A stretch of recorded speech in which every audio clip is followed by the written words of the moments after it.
नमस्कार दोस्तों, इस वीडियो में हम सीलिंग फैन के बारे में चर्चा करेंगे। देखेंगे कि हमको अपने रूम में किस साइज का सीलिंग फैन लगाना चाहिए।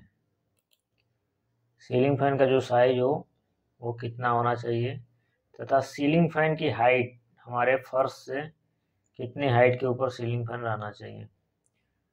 तो इस वीडियो में हम इसी टॉपिक्स पे चर्चा करेंगे। Size of fan, fan size किसे कहते हैं, आइए उसको सबसे पहले समझते हैं। The blade sweeps in millimetres, blade का जो स्वीप होता है उसको ही हम फैन साइज बोलते हैं। अब ब्लेड स्वीप्स क्या होता है इसको समझते हैं। ये देखिए हमारा ये फैन है और ये इसके ब्लेड्स हैं, यहाँ से यहाँ तक इसका ये ब्लेड है। तो ब्लेड साइज अलग होता है और स्वीप साइज अलग होता है। जब ये ब्लेड हमारा घूमता है तो एक देखिए एक सर्किल बना रहा है, इस सर्किल के डायमीटर को हम स्वीप साइज बोलते हैं। देखिए ये सर्किल जब क्रिएट हुआ तो इसका जो डायमीटर होता है इसको ही हम स्वीप साइज बोलते हैं। एकदम क्लियर रहना चाहिए कि स्वीप साइज और ब्लेड साइज दोनों अलग अलग रहता है। ब्लेड साइज लगभग स्वीप साइज का आधा होता है। ये देखिए हमारा ये है इतना ब्लेड साइज, ये हमारा ब्लेड साइज है यहाँ से यहाँ तक। और स्वीप साइज किसको बोलते हैं, जो इस ब्लेड से हमारा एक सर्किल क्रिएट हो रहा है फैन के घूमने पे, तो इस सर्किल के डायमीटर को स्वीप साइज बोलते हैं। ब्लेड स्वीप देखिए यहाँ पे उसका डेफिनेशन दिया हुआ है। The diameter of the circle traced out by the extreme tips of the fan blades, मतलब इस फैन के ब्लेड के टिप द्वारा जो सर्किल क्रिएट हो रहा है उसके डायमीटर को हम स्वीप साइज बोलते हैं और इसी स्वीप साइज को ही हम फैन साइज भी कहते हैं। ये जो डेफिनेशन दिया हुआ है ये आप एक्चुअली IS 374 में देख सकते हैं। IS 374 में दिया हुआ है कि ब्लेड स्वीप किसको बोलते हैं, तो वहाँ पे भी ये IS 374 है। इसमें दिखाया गया है कि the diameter of the circle traced out by the extreme tips of the fan blades, इसको ही स्वीप साइज बोलते हैं। तो अब स्वीप साइज तो क्लियर हो गया होगा, स्वीप साइज को ही हम फैन साइज भी बोलते हैं। तो अब देखेंगे कि फैन का साइज कितना होना चाहिए। यदि रूम का साइज दिया हुआ हो तो किस साइज का फैन लगाना चाहिए, आइए देखते हैं। General guidelines for fan selection as per room size, यहाँ पे एक चार्ट दिखाया हुआ है, इसमें दिया हुआ है कि रूम का साइज है। यदि रूम का साइज दिया गया है तो उसके अकॉर्डिंग हमारा फैन साइज क्या होना चाहिए। ये स्वीप साइज दिया हुआ है, स्वीप साइज अर्थात फैन साइज, स्वीप साइज को ही हम फैन साइज भी बोलते हैं। तो यहाँ पे दिया हुआ है जैसे रूम साइज स्मॉल शॉप हो गया, स्मॉल शॉप केबिन और टॉयलेट, उसके लिए किस साइज का फैन लगाना चाहिए, उसके लिए 600 mm दिया हुआ है स्वीप साइज। तो 600 mm साइज का हमको फैन लगाना चाहिए स्मॉल शॉप्स केबिन और टॉयलेट के लिए। यदि रूम का साइज 6 फीट बाई 10 फीट है तो उसके लिए 750 mm का लगाना चाहिए। 7 फीट बाई 10 फीट है तो इसके लिए हमको 900 mm का साइज का फैन लगाना चाहिए। 10 फीट बाई 10 फीट का रूम है, इसके लिए 1050 mm 1050 mm साइज का फैन लगाना चाहिए। 12 फीट बाई 13 फीट का रूम है, इसके लिए 1200 mm का फैन लगाना चाहिए, 1200 mm साइज का। 13 फीट बाई 14 फीट का रूम साइज है अगर तो उसके लिए 1300 mm का फैन लगाना चाहिए।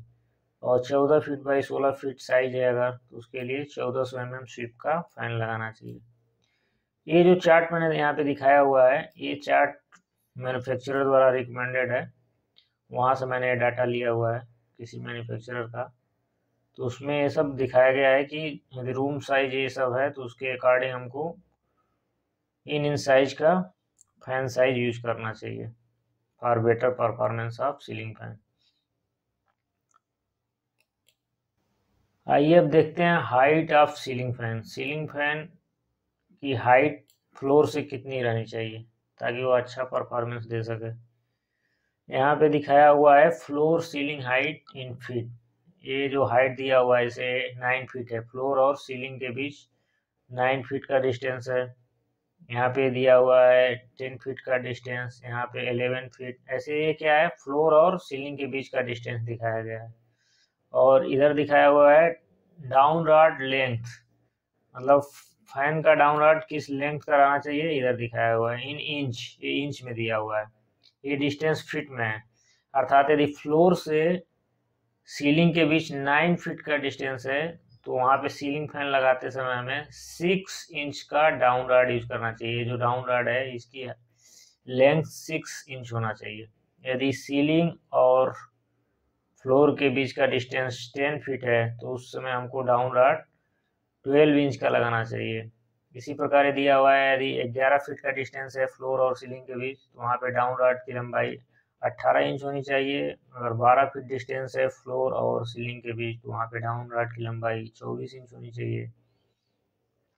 13 फुट है अगर सीलिंग और फ्लोर के बीच की हाइट तो उसमें डाउन रॉड की लंबाई 30 इंच होनी चाहिए, तथा अगर 14 फीट है तो उस समय डाउन रॉड की लेंथ 36 इंच होनी चाहिए। तो ये दिया हुआ है हाइट ऑफ सीलिंग फैन, मतलब सीलिंग फैन को किस हाइट पे लगाया जाए। जैसे जैसे हमारा फ्लोर और सीलिंग की हाइट बढ़ती जाती है तो हमको डाउन रॉड की भी लंबाई बढ़ानी पड़ती है। तो ये एक एवरेज हाइट जो फ्लोर से सीलिंग फैन की हाइट होनी चाहिए वो 8 से 10 फीट के बीच में रहनी चाहिए। यहाँ पर दिया हुआ है एक average. The point is that the distance between the fan and the floor should be laid between 8 to 10 feet to do the job efficiently। अर्थात 8 से 10 फीट के बीच में हाइट रहेगा तो हमको फैन का परफॉर्मेंस अच्छा मिलेगा। तो ये सीलिंग फैन का हाइट हो गया, कितने हाइट पे फ्लोर से सीलिंग फैन लगाना चाहिए, डाउन रॉड का लेंथ कितना रहना चाहिए, ये सब है। IS 374 जैसा कि मैंने पहले बताया था, इंडियन स्टैंडर्ड 374 क्या है कि specification for electric ceiling type fans and regulators. इसमें आपको पूरा सीलिंग फैन से रिलेटेड जो भी टर्मिनोलॉजी यूज किया गया है, सीलिंग फैन के ऊपर कौन कौन सा टेस्टिंग होता है, मिनिमम एयर डिलीवरी कितना होना चाहिए सीलिंग फैन का, ये सब डिटेल्स जानकारी इस IS 374 में दिया गया है। तो आज यही समाप्त करते हैं। धन्यवाद।